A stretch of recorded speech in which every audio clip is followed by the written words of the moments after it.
एक छोटी सी कहानी, लाल जूता और पुरानी किताबों की अलमारी। एक छोटे से शहर में, जहाँ की गलियां धूप और पुरानी इमारतों की खुशबू से भरी थीं, वहाँ एक शांत लड़का रहता था जिसका नाम अर्णव था।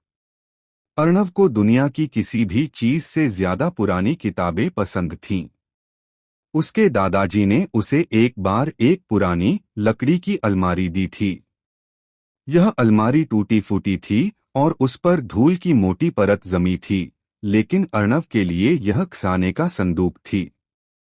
वह हर शाम इस अलमारी को खोलकर उसमें रखी किताबों के पन्ने पलटता था। एक दिन जब वह अलमारी की सबसे निचली दराज को साफ कर रहा था, तो उसे वहां एक चमकीला लाल जूता मिला। यह जूता बिल्कुल नया लग रहा था, एक ही जोड़ा नहीं। अर्णव ने सोचा कि यह यहाँ कैसे आया होगा। यह न तो बच्चों का जूता था और न ही किसी बड़े का, यह एक परी कथा के किरदार जैसा लग रहा था। वह उस लाल जूते को लेकर अपनी पड़ोसी मीना दादी के पास गया।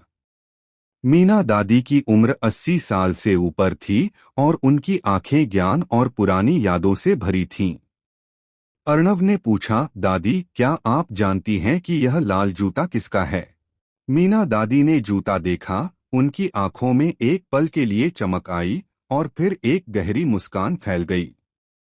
दादी ने कहा, बेटा अर्णव, यह जूता उस कहानी की निशानी है जो इस अलमारी में छिपी है। जब मैं छोटी थी, मेरी एक दोस्त थी जिसका नाम अलबेली था। वह हमेशा सपने देखती थी कि एक दिन वह बहुत दूर के पहाड़ों की यात्रा पर जाएगी। वह अपनी कहानियों को किताबों में लिखती थी और उन्हें तुम्हारी इसी अलमारी में रखती थी। उसने एक बार मुझसे कहा था कि वह अपनी पहली यात्रा पर जाने से पहले निशानी के तौर पर अपना सबसे प्रिय लाल जूता अलमारी में छिपा देगी। लेकिन दादी, जूता तो सिर्फ एक ही है, अर्णव ने हैरानी से पूछा।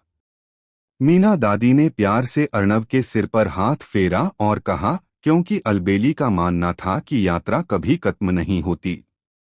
जब तक उसका एक जूता अलमारी में रहेगा, तब तक उसकी दूसरी यात्रा का सफर शुरू नहीं होगा।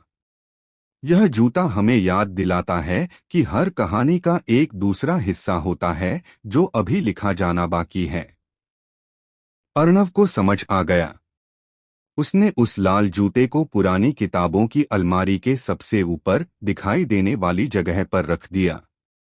अब जब भी वह अलमारी खोलता, वह लाल जूता उसे याद दिलाता कि जीवन में हमेशा एक नया एडवेंचर उसका इंतजार कर रहा है। और उसने तय किया कि वह भी अपनी कहानियां लिखेगा और उन्हें उस अलमारी में रखेगा, ताकि आने वाली पीढ़ियों को पता चले कि अधूरा सफर ही सबसे खूबसूरत होता है।